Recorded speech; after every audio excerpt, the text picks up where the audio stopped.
think I'll just have to do a recording instead. Okay, so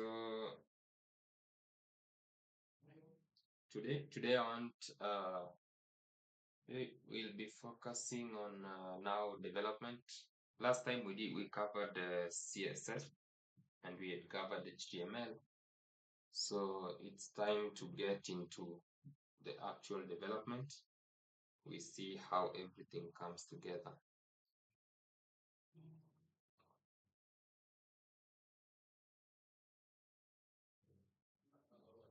Okay, let's sign in with Google. Okay, so I think we can now continue here. Okay, is there nothing? Okay, yeah. So we had covered this, and then in terms of CSS last time we did cover that, but we're still going to just brush through. Now we're gonna come back and handle both of these two projects within today, but let's start with this CSS. So by now we've already covered what CSS is on the previous lesson and how to use CSS. So this is the all selector. You use this when you want to select everything, like you could specify a div or a paragraph, but if you just want to put everything, you can use this to select. Now, in most instances, you'll find that you use this when you want to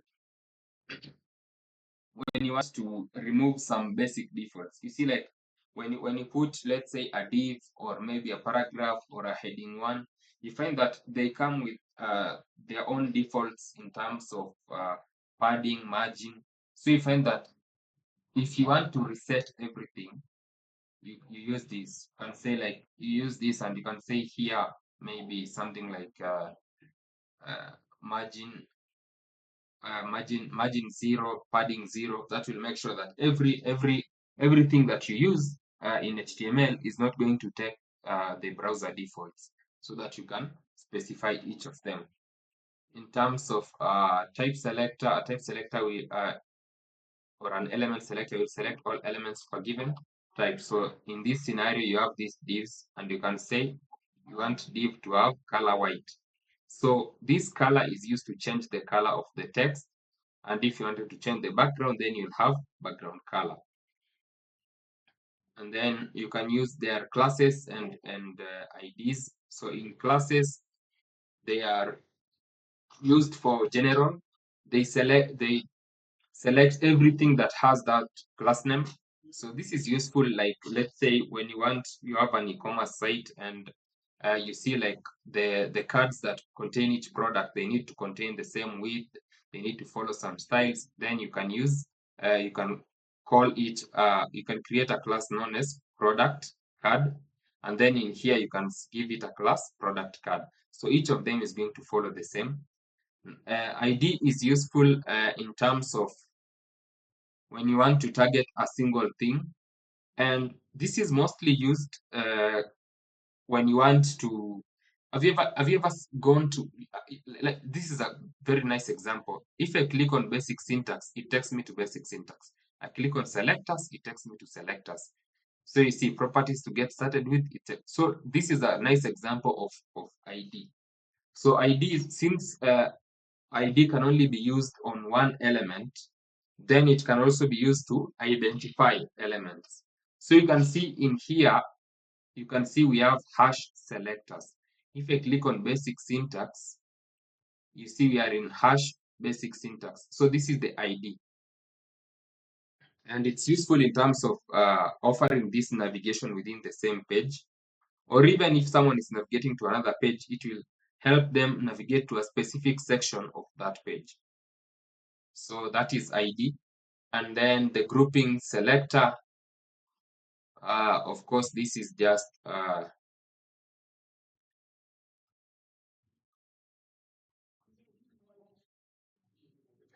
so this allows you to chain some of the this allows you to change some things. Like let's say if you wanted to put like this one, maybe you want red emails and unread emails to have text of white and background color black, then you can group them. Now, this becomes really useful when you want to achieve a certain effect when you hover over a different component. So you might find here you're saying, when I hover over a product, can you shrink the other products, right? So I hover on this one, the others shrink, and this one increases in size, something like that. So it's useful when you want to manipulate several elements together, or yes, target multiple elements. Properties to get started with, color and background color. So in terms of color, you can represent it in hex. This you'll encounter mostly if you use something like Figma or you try to get some color from online. RGB, I think you may be familiar with this. Also relatively common. Now HSL is not really that common, and each of them can be used interchangeably, but hex has some limitations that these two don't have. So you can see this is RGB, and there is, if you want to include opacity, you can get RGBA to provide a fourth value as the opacity of that column. Now let's see font family, image sizing, auto CSS with HTML, linking, we did that. Internal CSS, we covered all those types of CSS. Now let's come here, the cascade of CSS. So ID selectors is the most specific, and then you have class selectors and type selectors. So this is the order in which CSS is respected, and we've spoken that it goes in the format of ID is the most specific, and then classes, which is now, let's say you have a product card class, and then types where you're just saying divs, all buttons, something like a default behavior you may find. You can see a link will have this mouse-like handle-like, let me call it icon, as compared to the normal. When you're hovering over text, you get this this sort of I'm not sure what to call it, and then on a normal side you just get this pointer, and then you have the hand pointer. So there is cursor pointer, and which is now the hand, this one, right? Not sure about the names of the other ones, but there are several, and you can look them up when using that. And let's see if we have anything else here. So we're just going through before we get to the building part. And the box model. So I think this was also covered in the previous lesson, CSS, working with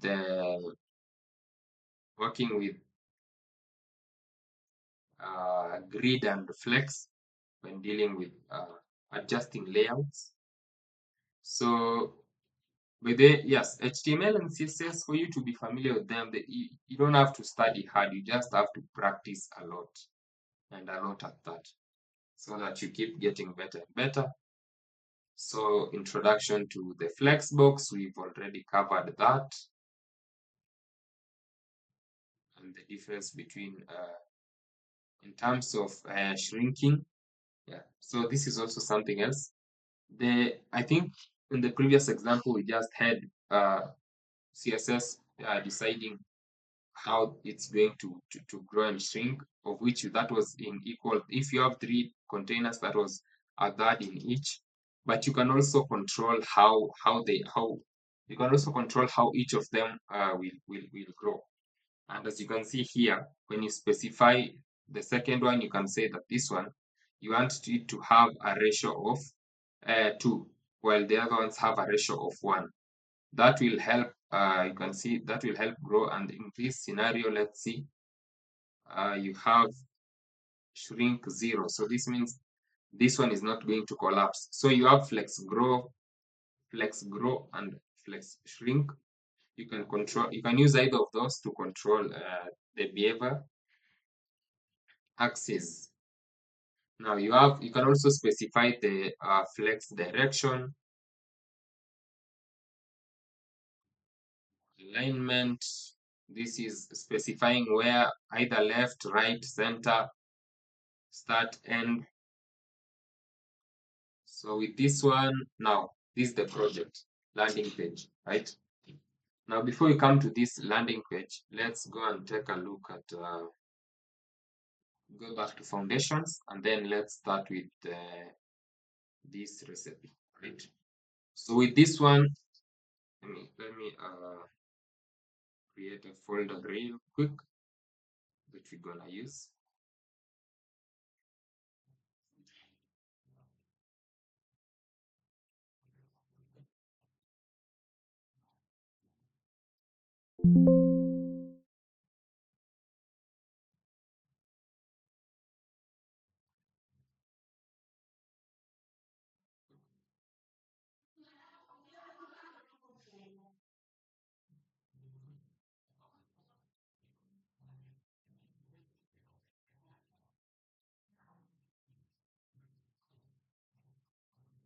So there are some useful VS Code extensions that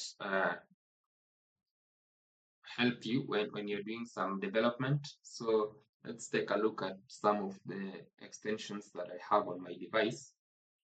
And I think I can also, those that I can be able to show something, I'll try to showcase how they work. So I'm not sure how is it taking a bit to do a simple thing. Okay. So we have this. Now, this auto rename tag, it auto renames the tag for you. So if you are, let's take a look at this here. Let's say let's just call it recipe for now. No, let me show you that in action. So let's say you had created you had a heading one here, and you maybe this is intro. Now, when you come and you want to edit this to a heading two, normally what will happen is you're only going to edit this. It's going to edit this part, but you can see what this extension will do is it will rename the corresponding HTML tag for that. So you can see if I remove this H, you can see if I edit it edits this other one, right? I can disable it real quick and we see the effect. Restart the extensions. Now normally what I would do if I were to rename this to H1, I have to also come here and rename it to H1. So I don't know if you can see that, right? But with this tag, it helps you remove that hassle of having to go manually and let me save that first, and we activated that. Let's try editing that. Let me hope I did not break it. Yeah, it's working. It's working. Okay. Yes, it's working. It's just a bit slow, but it's okay. Okay. Code runner for this one, for now, we don't really need that. I'm not sure why my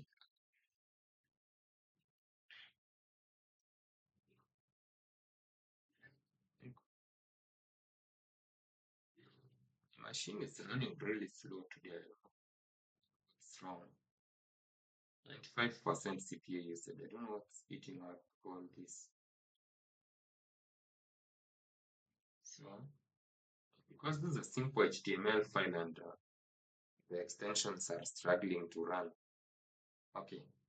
So we have code runner. In this one, mostly it's gonna be useful when you're dealing with C, C++, Java. To just you get this button that can run any code that you want to run. But for HTML, we don't really need that. But if you were to run maybe JS on a file, then yes, that will also be useful. Now, this code spell checker helps you with, let's say, if here I'm to add a Z here, let me see. That should, you see, yeah, you can see here. So it says this is an unknown word. So it checks if there is something that I'm using that is not English, right? So it helps you maybe if you are building something. You see, sometimes you go to some websites and you see some typos. So this will help you avoid some of the typos, since it will highlight when there is something that you type and it's not in English. Then what else do you have? What else do you have? EJS language support. This one is not really relevant right now. This is relevant for React, ESLint for React. Firebase not relevant right now. Now, Git graph, as you're using Git, this is also something that is going to be rather useful. So as you're using Git, if we come back here to Git, right? Okay, this is not I've not initialized this repository. Actually, let me just do that right now. Let me do that right now. So I need to go to github.com. Let me sign in. I don't know if I can continue with Google. Yeah.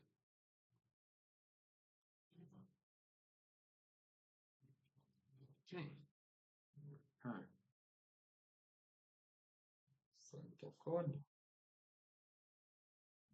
Let's take a look at what code.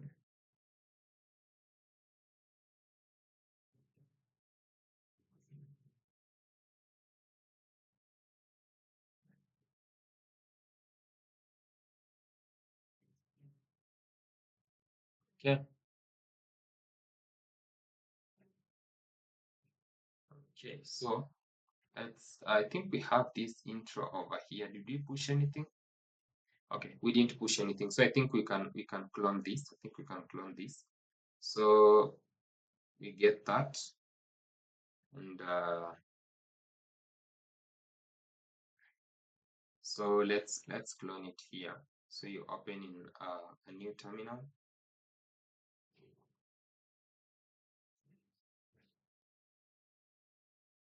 So normally you just write git clone and then you just paste this. Just paste that, and going to have that cloned. Then you can now say code into, which is that intro. So let's open that in VS Code.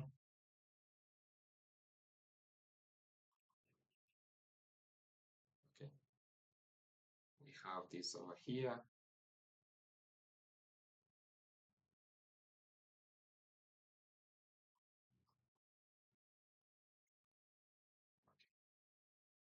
We have our file over there. Now we were taking a look at some of the extensions. The reason why I'm taking my time and going through these extensions is, yes, you may take your time and maybe later discover them, but I think it will be nice if I show you what I'm currently using. So GitHub Copilot, that is if you want to get some suggestions. Unfortunately, on my side right now, I'm out of inline quotas, so I want to be able to really showcase that. And then what else do we have over here? We have highlight matching tag. So this is gonna be useful in terms of and this is indent rainbow is what shows this indent over here. And then highlight matching tag. Yeah. So you can see it highlights matching closing and opening tags.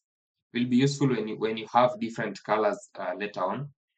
And then live server is what we're gonna be using to run this HTML. Okay, let's quickly go what else. Prettier code formatter, very important. That helps format your code, and it helps to ensure uniformity across code. So like let's say if you were to join a company, then you'll find that they'll have configured how they know their code should be. So like you can specify when you use a tab to indicate this. Do you want a single white space or a double white space? So things like that is configured with or maybe something like this here. Are you supposed to use single? Let me see if I can show you on this. If I try and put single and I save, you can see Pretty is going to format and use double quotes again. So okay, and VS Code icons, this is just useful so that you can see these icons over here instead of the plain files. Worker time, this is useful in terms of taking a look at how much time you spent coding. So it's an extension you will install and it's going to track the time that you spend coding. I think with that we are done. We're supposed to build a recipe site, so I think let's go somewhere we can take an inspiration from. So let's just go quickly recipe for, okay, let's take pilau. Why not? Why not? So we have this. I think we don't even need to really look at much. So we have this. Now, let's have with our title should be pilau recipe. And then this is, we can also just call this pilau recipe. So you can see in this one, it doesn't recognize that as an English word. Sometimes you'll just have to ignore if you're sure that what you're that word is correct, but it's just not English. Now, let's see now. We have ingredients. Actually, let's just copy this. We are not going to publish, so let's hope we just use this for now. That is a heading 1. Let's put here as a paragraph, we put that content. Now, you can see the moment I saved, Prettier is going to keep helping me format. And then we have preparation time. So there are these things that you're telling someone. We can also have that. So we can have a P, and then as you can see, this one here is bold, right? So for us to achieve that, we'll need to put it in a span. And then we're gonna have to call that preparation time. So you come here and we're gonna have to put a style here of font weight as bold. Bold is generally 700, but it's just it's better to have bold as bold instead of someone. When someone comes to read your code, they don't have to look at some things that they may not understand. Because if you write 700, 600, they may not be sure. But yeah. Then after preparation time, okay, so I think for us to be taking a look at it as we progress, I've clicked on this live server here. Let's get rid of this. We're not using that. Okay, yeah, you can see we have our pilau recipe here, and then we have some description over here, and then we have that preparation time. So I'm gonna, okay, I can't dismiss these windows, so I'll have to keep shifting between the two.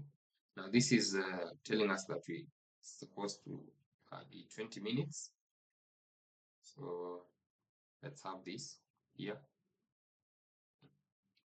So that is 20 minutes. Don't know if is there space between 20 and minutes? Yes, there is. Okay, let's respect that space. And then cooking time is 40 to 40. 40 to, is it 40 to 50 minutes? So we have that. We have this separator, and then another span, and we're gonna call this cooking time. And then as usual, we have to put our style over here. We're gonna say font weight, bold again, and then okay, with that, let's go next to what it's supposed to be 40 to 50 minutes. I think there should be some separation here. Okay, yes.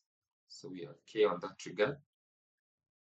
We come here, we have cooking time 40 to 50 minutes. And then what else? Serves 4 to 5 people.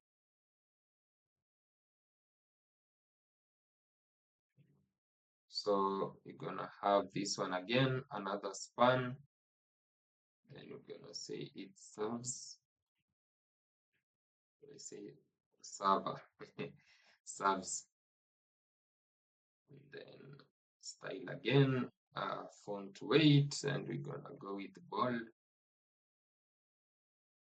and that is 4 to 5. Did it specify people? No, just 4 to 5. Okay, then we now have this one, right? We're getting to the ingredients part. Now, if this was React, what I would normally do would have been okay. Let me not go there because I'm just going to confuse people. Okay, so we have this. You can see we have that ready. Then we come to our ingredients. So let's have here our heading 3 that says ingredients. And in this, we're gonna have an unordered list. For this, I'll have to just copy paste for the most part.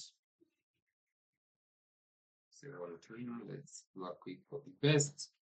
And then as we know, okay, let me reverse that for a bit. Supposed to put that in a list, and then we can now paste that here. This is supposed to be bold, so we are going to have to put span here, and then I will have to remove this and put it at the end, let's say somewhere there. And as usual, we have this style, so let me just copy this. Let's put it there. We have our font bold. We take a look at what we have created. We have that as what we are expecting to see over here.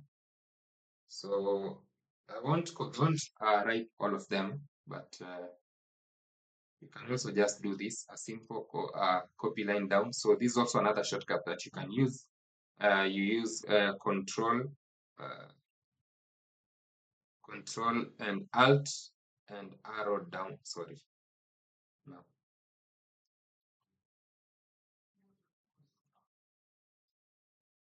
Okay. Let me see if I can indicate here. This is HTML, so I have to use like how was it? Yeah. So in here we have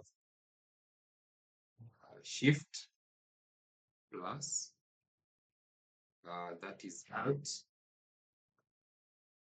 and arrow down. So this is the shortcut for that allows you to duplicate line down or up depending on what you want to do. So for it is useful instead of, normally what I would do is I'll just do like this, use Control C, put Control V here.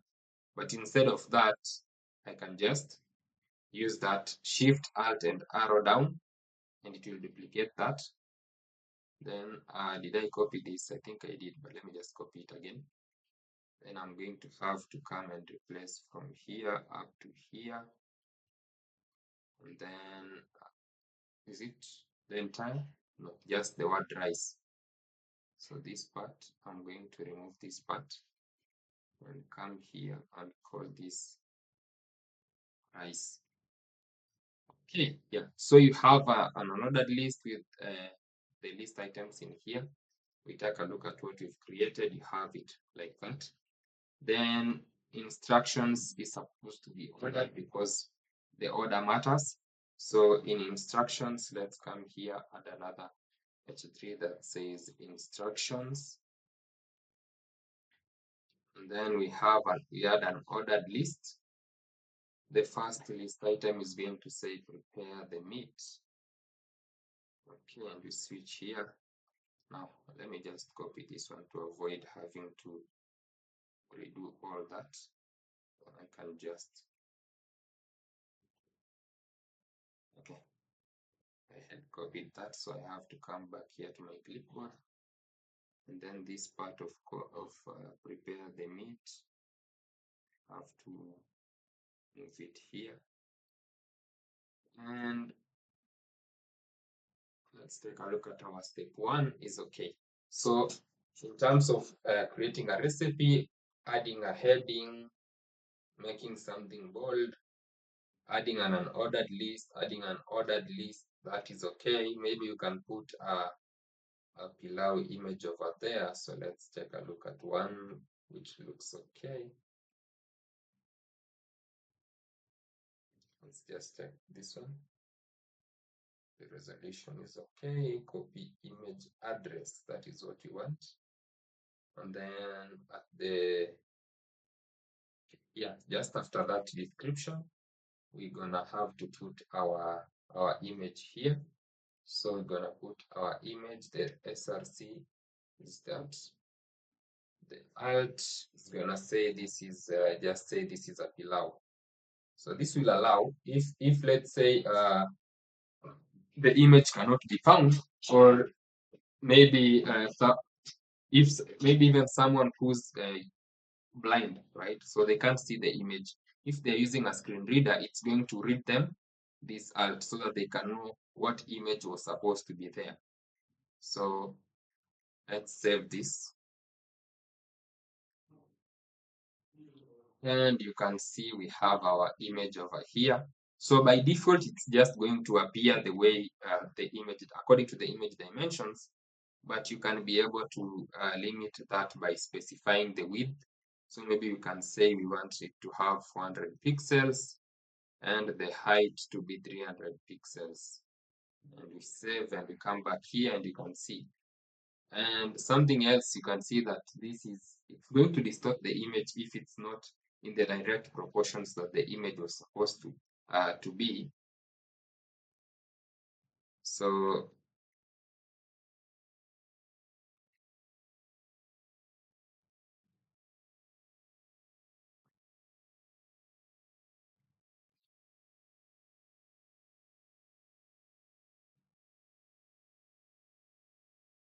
you can see what I did here is, let me see if I can reverse this. Let me comment this out. Okay, this is can't really be commented accurately, but let me see if I can remove that temporarily. So you can see, since we provided dimensions that did not fit that image, what I had to do was I specified that for the object, I want it to resize according to my dimensions, right? So, and you can see that some of the content is lost, as you can see here, right? There was this background at the top here. So you can see everything was visible. But in this, some of it has been cut out. But this is relevant if an example is, maybe you can see like how you're building a website and the homepage is supposed to be, you have a background image on the homepage, right? So it's supposed to occupy this background. And if you don't specify this kind of behavior, that the object should not stretch, because you can see if the object was to stretch, yes, someone can see the entire pilau, but you can see how it looks, right? It has been distorted. Now imagine if I'm to come here and put this like 100 pixels, right? And you look at how it's gonna be, right? It's gonna be terrible. And then the same thing, but if I just say that I want the object to resize to fit this thing, right? You can see, yes, I don't see most of the pilau, but the part that I see looks good, right? So this is very, very useful when dealing with images. Helps you to choose the behavior that you want the image to take. Sometimes maybe it's important for the image to be shown, and sometimes the layout is more important, right, than having the image being distorted. Okay, so I think we are done with our pilau recipe. We have added an image, and we've used some things here. You can add some instructions, add some ingredients, but basically we are done on that regard. Now, as you can see here, normally at the end here, you can see that community has some submissions, right? So once you're here and maybe you get stuck, or maybe you want to see what people are able to do, you can come here and take a look at this, right? So like this person, he made a lasagna recipe, then you can go back, come take a look at someone else's solution. So there were three options, and let's take a look at this. So they also added an image and the ingredients and the steps, and a button to go back home. So yeah, you can see that's what people have been able to do. And then you can also view their code, right? So you can see this is their code. So yeah, this is very useful because you get access to search, and then you can go back to what we were doing, and let's go to. Okay, you can't go to next because we have already done that. We are supposed to come here, and we're supposed to take a look at the next, which is landing page, right?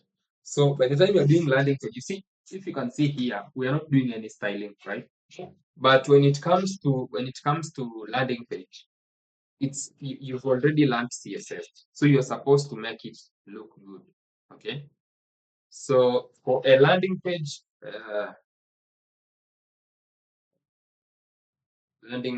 design. So let's try and look up for to see what design we can get.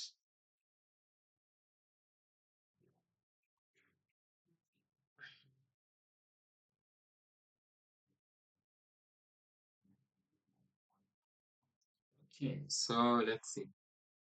Now we don't want something that is way too complex because of the limited time that we have. So let's see what we can be able to cook up in a short time frame. I think this is okay because of I think this is okay. This looks okay. It's been split well.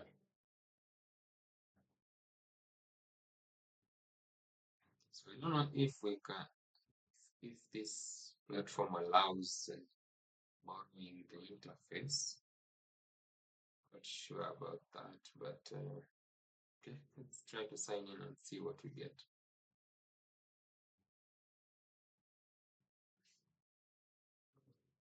Why do they need location? Actually, let me try not. Let me try to skip it. What brings you? I'm here to get inspired, looking for work, getting a high. No, I'm here to just be inspired. Okay, thank you.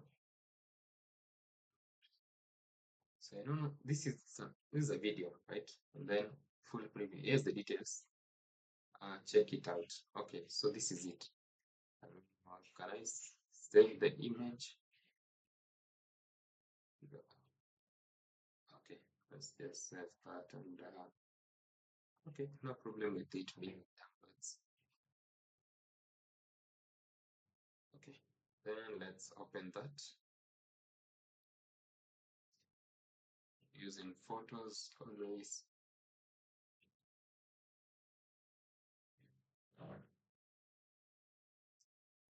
Yeah.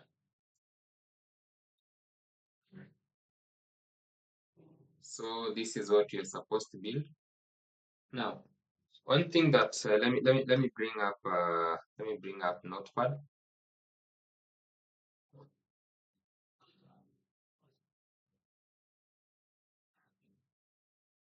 So this is too big, right? Too wide, too big. Okay, that's okay. That's okay. So normally we can go through how to split this. So if we are to include the navbar, so we have the navbar at the top, and then below the navbar, this is called the hero, right? That's the basic splitting that we can do. So under navbar, so let me put this now in capital. Now under navbar, how are we splitting it? So navbar, we can split this into I guess that will be two. If this was between the two of these, that would be three. But since it's not, we'll split this into two. These grouped together and then these two together aside. So we will have, I'm not sure how to name this. Let me just say logo plus CTA for call to action. So those are the buttons. And then there will be the logins or okay, that's how we're gonna split the navbar. Then in terms of the hero, So you can see that we have an image over here, right?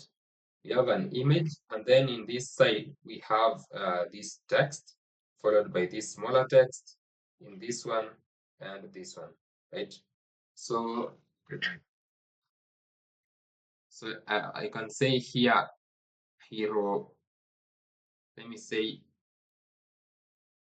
hero intro and hero, this one you have hero image, let me call them that, okay, for lack of better words. Then we can now come and split hero intro, which is this part, and then we have main text, and then we have small text, and we have the email input. Now, this is not just an input because it contains both the input and a button, right? Email input plus button.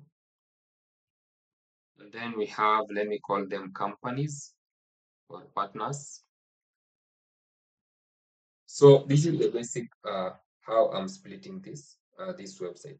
So, and this is something that you're going to develop over time as time goes by. You're gonna have to, once you're told, I want you to build this for me, right? You need to know, okay, how do I approach this? How am I gonna split this into smaller bits that I'm gonna work on, right? With that, let's get started on this. So I think this is where we are in intro, so we're in the right place. Okay, dismiss that. I think we're gonna have to split this screen so that we are also able to see. I don't know which one should I choose first.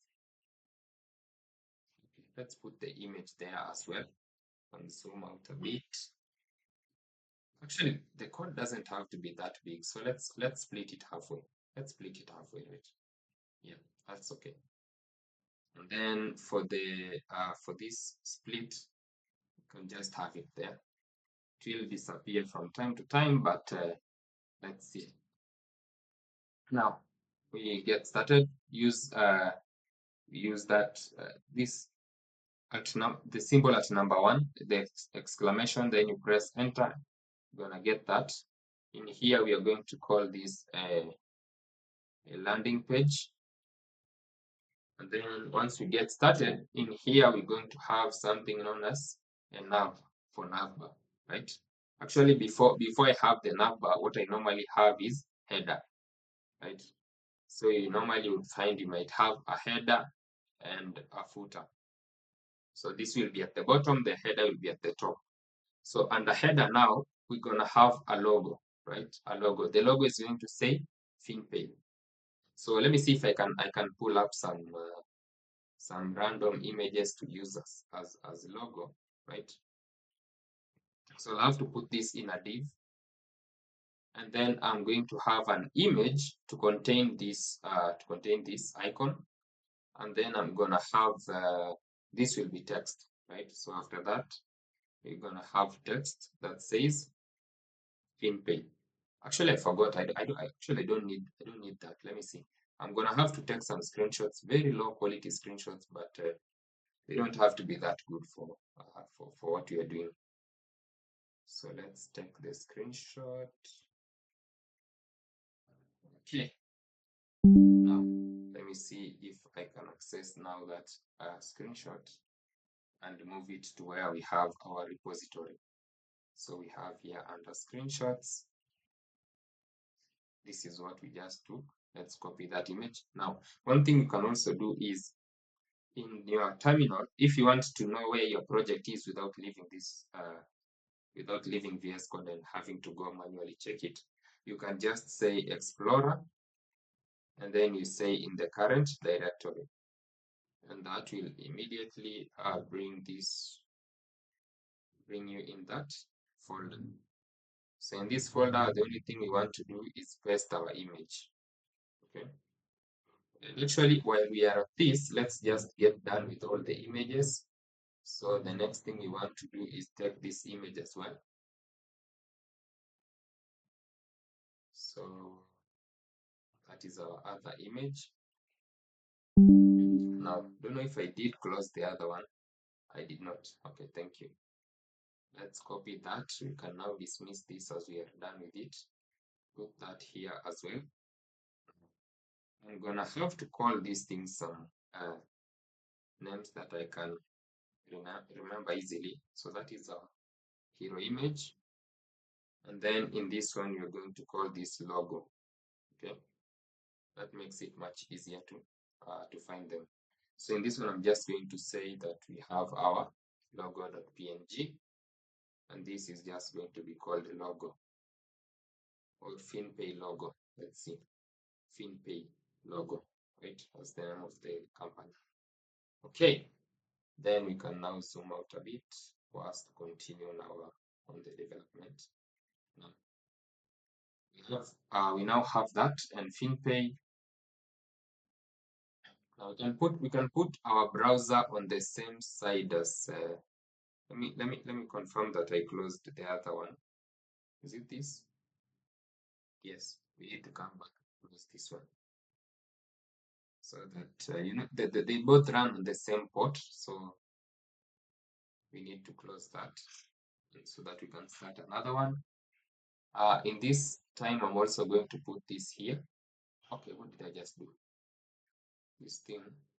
Yeah. So then, yeah. Actually, no. This is supposed to also be here. Yeah. So that we can compare side by side when we are developing. Now, time is moving real fast, but I hope this is worth it. So I'm gonna have to rush this a bit. So we're gonna have our nav now here, and in our nav we're gonna have an A tag, right? Or rather, before we even get to that, we're gonna have an this is an ordered list, and the list is going to contain an A tag. Then in here we're gonna call this products. Okay. So we don't have a products page, but if we did, that will redirect to products. And as you are aware by now, we copy that 3 more times. Yeah. And we move real quick. So customers, pricing, and learn.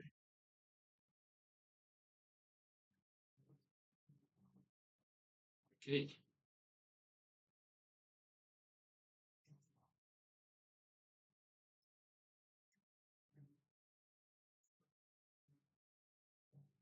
Okay. So you have customers, pricing, learn. Everything there is okay. And you can save that. And then what else do we have? What else do we have? Now, other than this, we're going to have a div over here. Then we're gonna have 2 buttons. So you can also do this. So you can see I'm saying button times 2 is going to create 2 buttons. One is going to call itself login. The other one is going to call itself sign up, right? So now I want this to behave properly. And if I save here, I don't want it to go back to because okay. Now we've added everything in the navbar. Now it's now playing with CSS to ensure that it looks the way this looks, right? So in this div, it contains this image and this. Right now, the image. Let me see if I can bring that up. So right now you can see everything is going as it goes down, right? And all of them are supposed to be flowing in that direction. So with this one, I'm going to put style, and then in here we're gonna have a display of flex. This is going to put them in the horizontal direction. Do we really need a gap?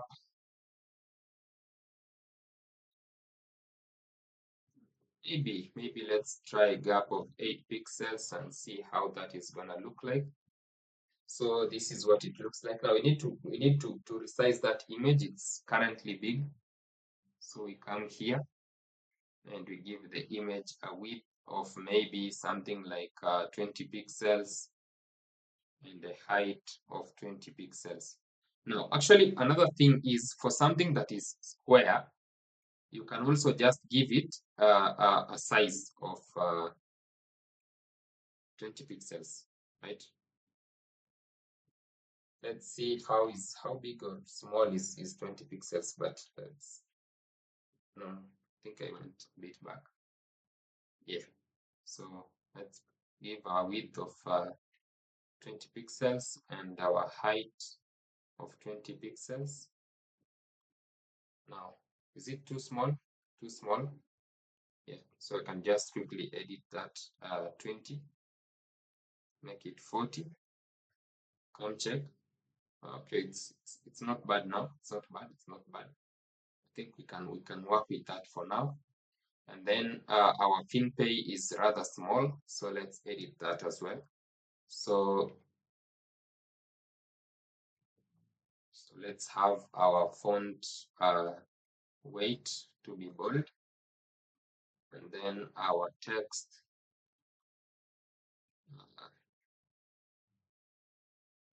Okay, in this we're gonna have our font size. Let's try something like 40 pixels. Okay, should be too large. Yep, will be too large. So let's just try something like 20 pixels. Still relatively small, but that's okay. I think with that, it's not looking so bad now. You can see another thing is the alignment of these two, right? One is on top, the other is in bottom. So it's nearly bottom. So we have to play with CSS again. So after that, we're gonna have to say align items. We're going to have center, and you can see they are now on the same line, right?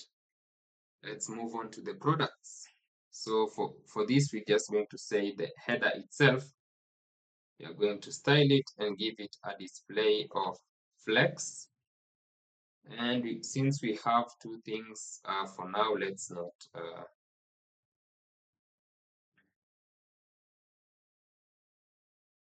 we have that. Now the rest are grouped, so we're gonna have to make them behave as well. In this ordered list, we want to style all these UL elements as well. Now we want to give this here also a display of flex. So we have that is okay. Then we want to give them a gap of maybe something like 12 pixels. So you can see there is some spacing between them. Now there is this dot that is here, right? You want to get rid of that.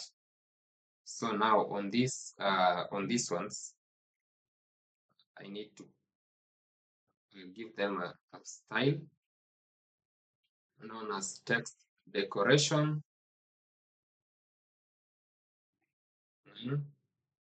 Let's see, did we achieve that? No. So that is not.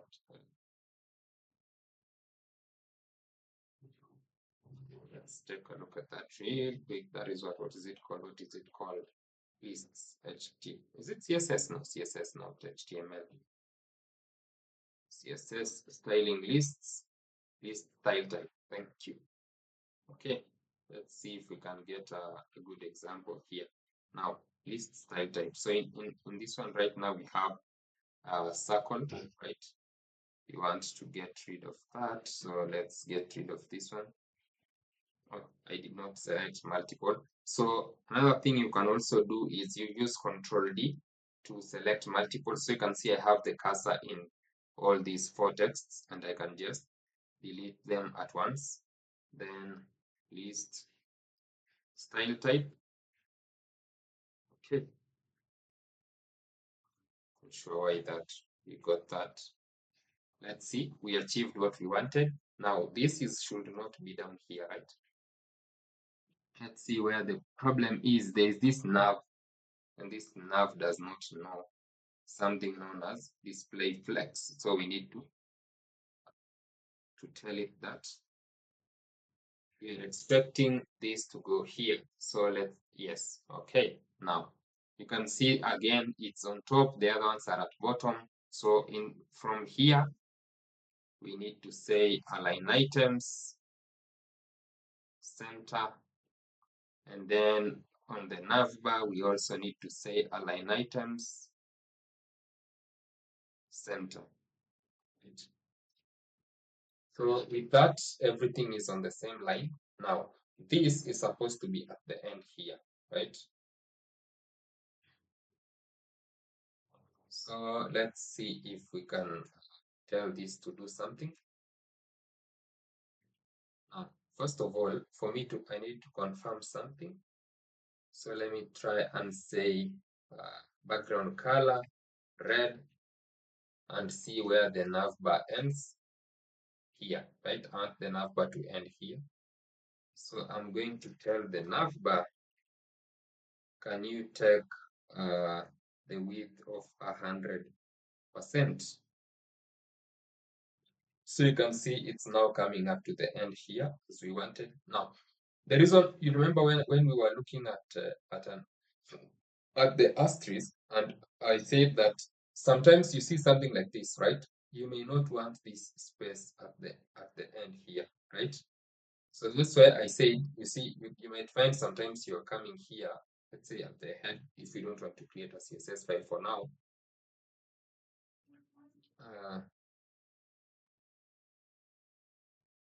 Then you want to target all, and you want to say everything to have a margin of 0, a padding of 0.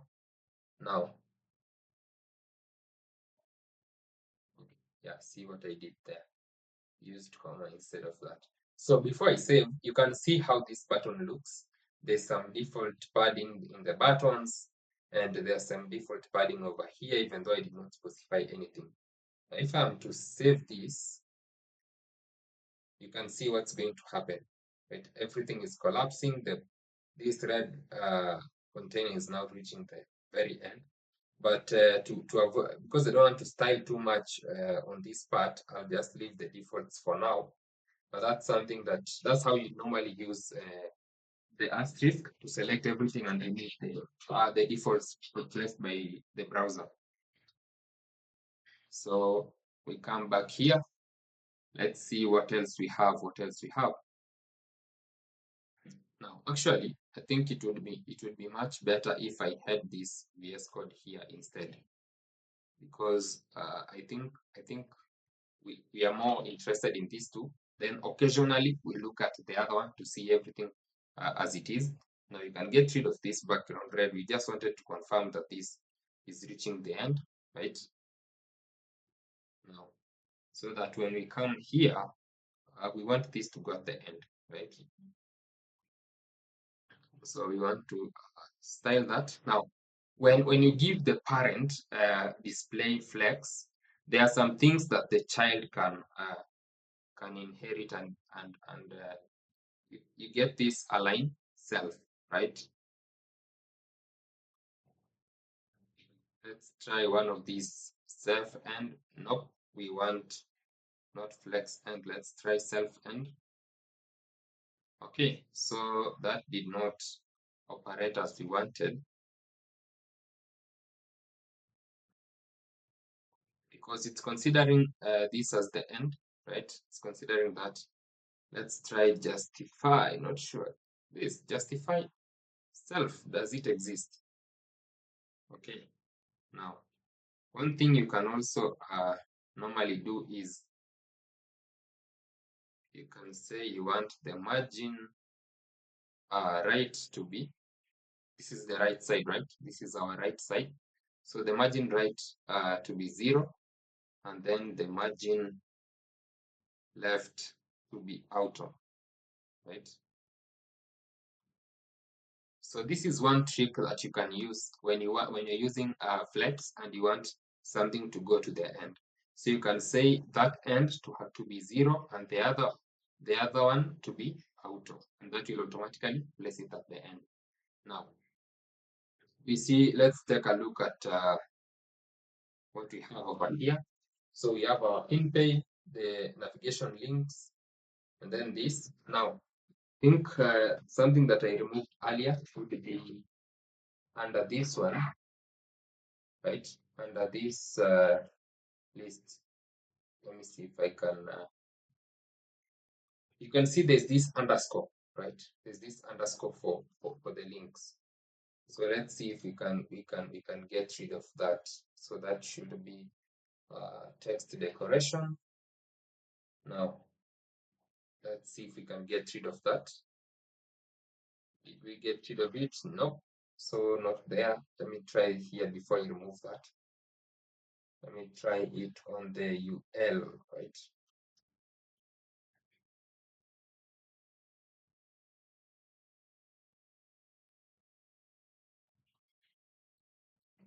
So nothing on the UL as well. Let me try on the A tag.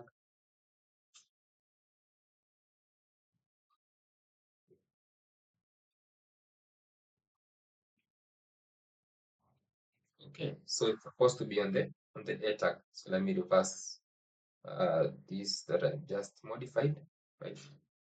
And what I want to do here is go to these A tags, and I don't know why. Okay. I'll have to select the A tags individually and go here. I'm sure I'm using control. I'm sure I'm using control. Okay, let me just use this because okay, that's gonna target A, which I don't want. I only want to target A. Okay. Actually, you can also just hold Alt and put the cursor. You can use it to add multiple cursors if you want to edit multiple places at the same time, like in this scenario. So we want to give this a style of text decoration of none. Now, if you took a look at some of the options that you have when you're giving text decoration, dashed, dotted, double, line through, overline, underline, solid. So yeah, this is also useful when you want to maybe underline a normal text.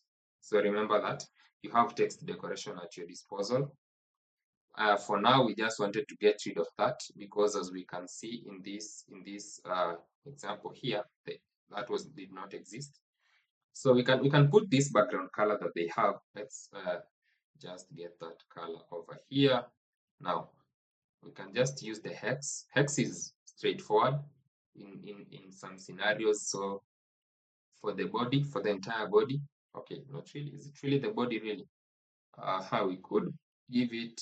Okay, let's have it as the body. Even though in this example, if we take a look at this, it's it.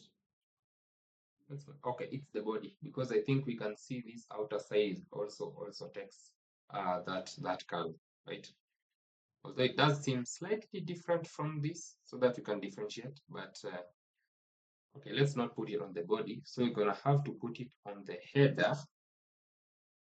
That is gonna have a background color, and let's just paste what we just received with the hash, and then let's save that for the header first. We see if you're going, yeah, you can see the color, right? You can see the color. Now, for the, what is it? Did we group the rest of this really? Oh, we've not started the rest. Okay. We did not start the rest down there. We'll get there. So we have this, the background color is okay. Now this color, the text color, right? If you can see, it has black, I guess. You can say that is black. So probably all of it is supposed to be black. So we're gonna have and just put it here on the entire header, color black. Let's see if these A tags are going to inherit that. They did not. Let's come here, try that again.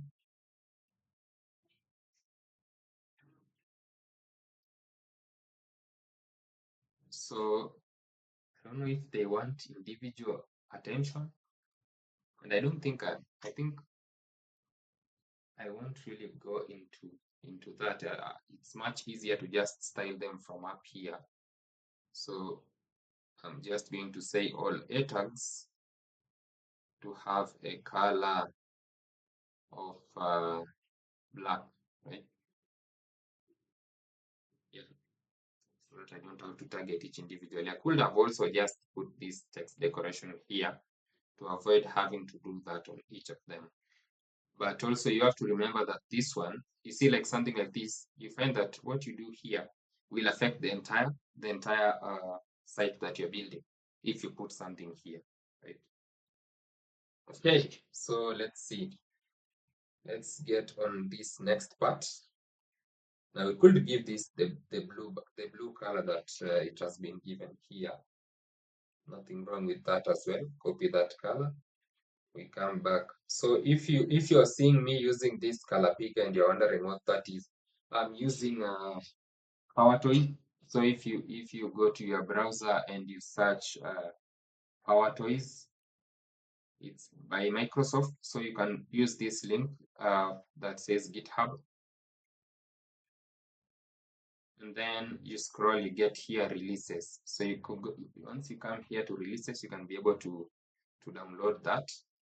Yes, so you can choose either this per user 64-bit or machine-wide x64. So either of these two, depending on how you want. Generally, I go with this, but either works.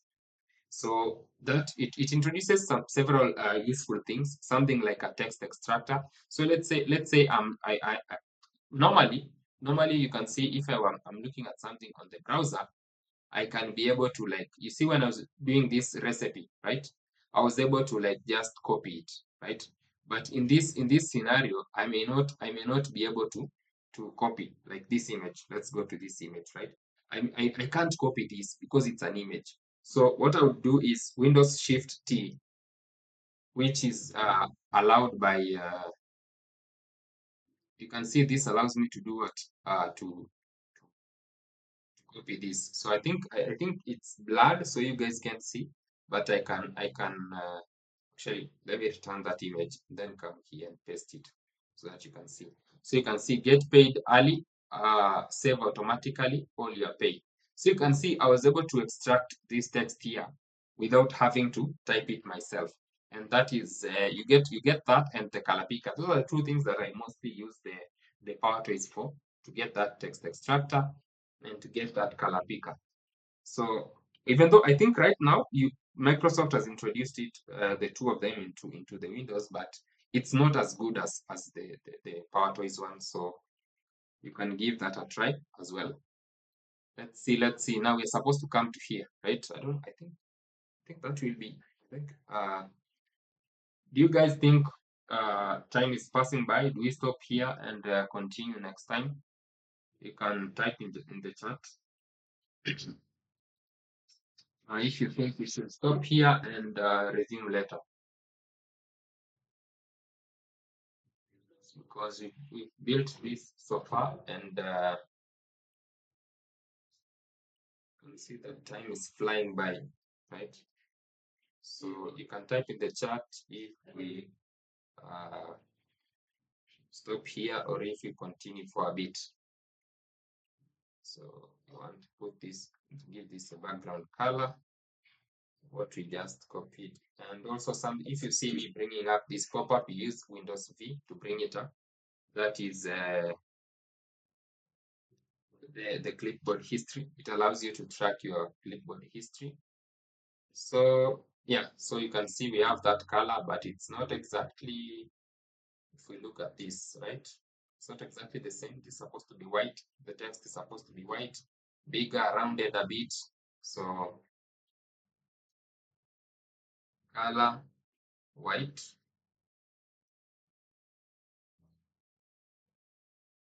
Now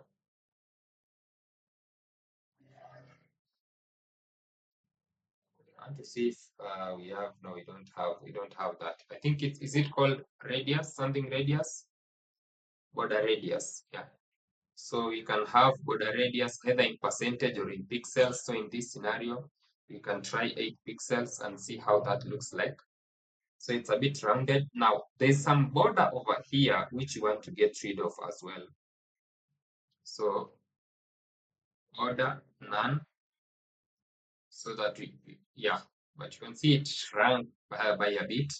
Now we can also introduce padding, and then on the x-axis, what do we want? Okay, first of all, on the y-axis, let's just have 4 pixels, and on the x-axis 8 pixels. Let's see how that looks like. I think that's slightly better, not the best, but slightly better. We can increase this to okay, to 12, and this one to 6. Let's see how that looks. Okay, yeah. So you can see, for the most part, just play around with CSS, the same things over and over again. You can see background color, color border, padding, border radius, to add that rounded effect. And you have your sign up, a login, this and that. And then you can have the rest over here. So the session was so nice. When will be the next session? Okay.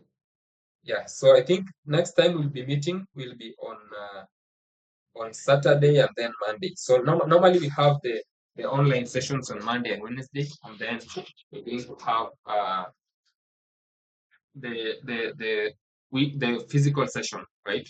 So actually, this is something that we are supposed to do on weekends, but there's no need to rush the content if you're not building anything, right?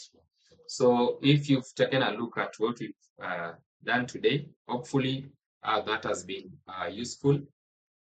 And I think I should push both of these to to GitHub. Then I'll share the link. You can take a look at that, and also you can try and work on this. If you're following this platform, which is what we're using, you can see after learning HTML, you are supposed to build the recipe, and then after learning CSS, you are supposed to build the landing page, right? And then after that, you see you are going to get into JavaScript. So these two should be okay on with the basics that you have. You build something, and as you saw, even when I was developing, I don't know everything, right? I don't know everything. So I know that I'm supposed to remove the underscore. So I remember, okay, I think that should be text decoration. So I tried it on the unordered list, it did not work. And then I tried to narrow down on the list, it did not work. And then I tried on the link, the a tag, and then that worked, right? So you can see for this thing, it's you just practice as you go forward. And the only thing you need to know what exists and what doesn't. That's the only thing you need to know. Like for me, something that I had forgotten was where was this, right?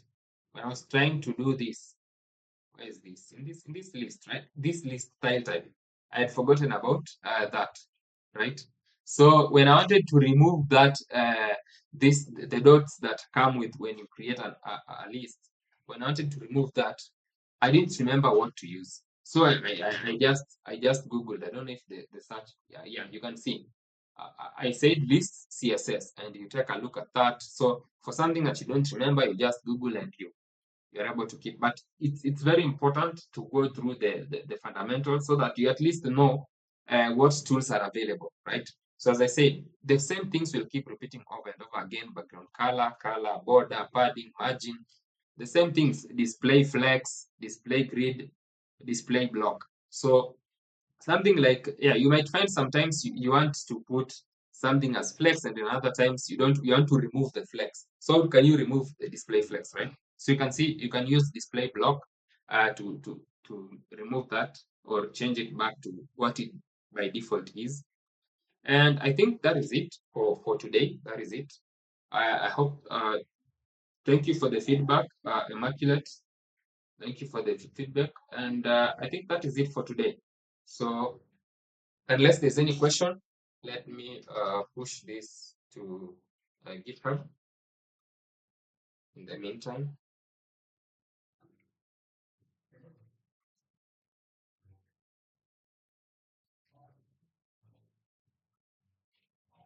So this is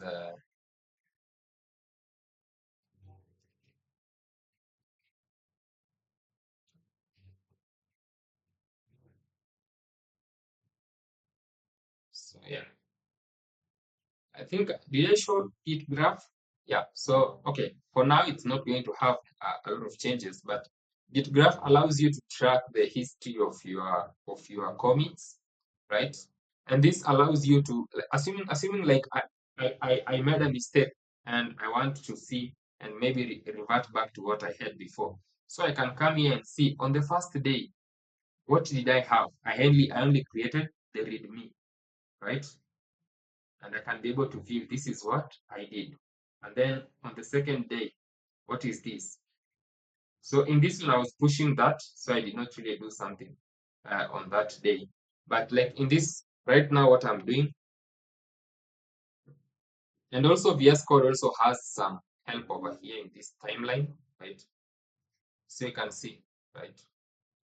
I can track for that. If I come to HTML, all the times I've saved today, you can see from the time I created the file. So if you even have it for several days, you can see, oh, 2 days ago, and you can be able to use it to track that project, right? Yeah, so you can see here, we had, I added today, I added these images and the HTML. Yeah, so you can use that to track. And okay, I'm getting a sign in with this one. Now, if you remember how I cloned this repo, I just came here, I copied this, and then I went to I came to this folder. I said I want to open in terminal, got the terminal, and then I said git clone, and I pasted that, right? And I ran this. So if you do this, you're gonna run into this pop-up. Actually, I need to confirm if the pop-up is visible. I may be saying something, and it's not even visible on your side. Yeah, you guys can see it. You guys can see it. Yeah, so you can see, like in this, you'll find yourself with this pop-up, and it may disrupt you every single time, right? So that's why you have this personal access token. Now, what I generally use is once I've generated my token, I save it somewhere, right? So let's take this as an example. Let me use here as an example. So I have my token. Let me call it token. And then normally I will say git clone, and then I paste this link that I'm trying to copy. So let me just use Control Windows. Yeah, Control V. Then this is what I ran previously, but you see it's going to ask me to sign in. And since I don't want to be asked to sign in every time, what I'll do here, I'll come and paste my token over here, right? And then I'll add an @ so it will be token at github.com. That your token that you generated at github.com. Then the rest will just follow. Now, you can do this every time. Maybe you open something like here and you come and paste it here. Or what I mostly do is I write this full command, right? I'll just copy this full command as is, paste it here. And what I'm going to get rid of is this intro.git, right? And leave it like that. Then this one, I'm going to copy it, Control C. I'm going to use Windows V. I hope you can see, yeah, you can see it. So you can see now what I've copied this, right? So there is token at GitHub. Then what I do is I pin this. Once I've pinned this, every time I want to clone, assuming that this is the terminal that I've just opened, and I wanted to clone, right? Instead of coming and writing git clone and pasting the link, I just created a repo, and this repo is called intro. So the only thing I need to do is open Windows V, use what I pinned here, and then just add intro at the end, and I run that. So okay, it already exists, but you can see, since I use this token here, I'm not going to be asked to authenticate again. And I think that is it. That's a wrap for today. We are good to go. I'll stop the recording.